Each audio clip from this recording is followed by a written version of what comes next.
Hello, my name is Sammy, and I'm here to share with you an experience that changed my life.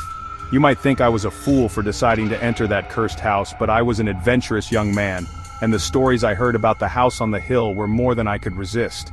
I want to tell you the truth now, because after what happened, I'll never be able to forget it. I was in a rural village I visited in search of excitement. From the moment I arrived, I heard about this house. An old, dilapidated house surrounded by mystery and fear. Everyone in the village warned me not to approach it, telling me how it was abandoned, and that the spirits that once lived there still haunt the place. But, as expected from me, I couldn't resist the curiosity. I didn't believe the old stories. I thought they were just myths meant to scare children.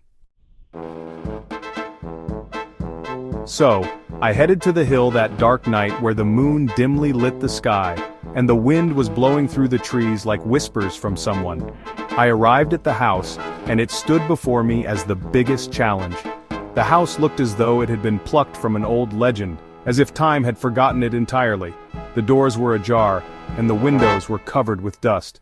The closer I got, the more uneasy I felt. The air was cold, as if it carried with it a long history of sorrow and loss, but I wasn't about to turn back. I entered the house, and as I felt the rough wood of the walls beneath my hands, something strange stirred inside me.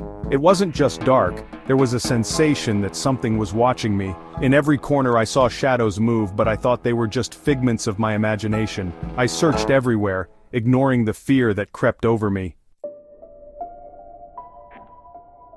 In a dark corner I found something unusual. Old diaries scattered on the ground. They contained mysterious writings by someone who had lived in the house with their family. The diaries told of a massacre, but that wasn't the only story. There was mention of a shadowy figure, something that lived in the dark, only appearing at night. I read more, and my eyes were racing across every page, but I wasn't scared yet. Then came that sound. Whispers in my ear, faint at first, then growing louder. When I turned around I saw no one, but I could feel something in the air, as if the entire place was closing in on me.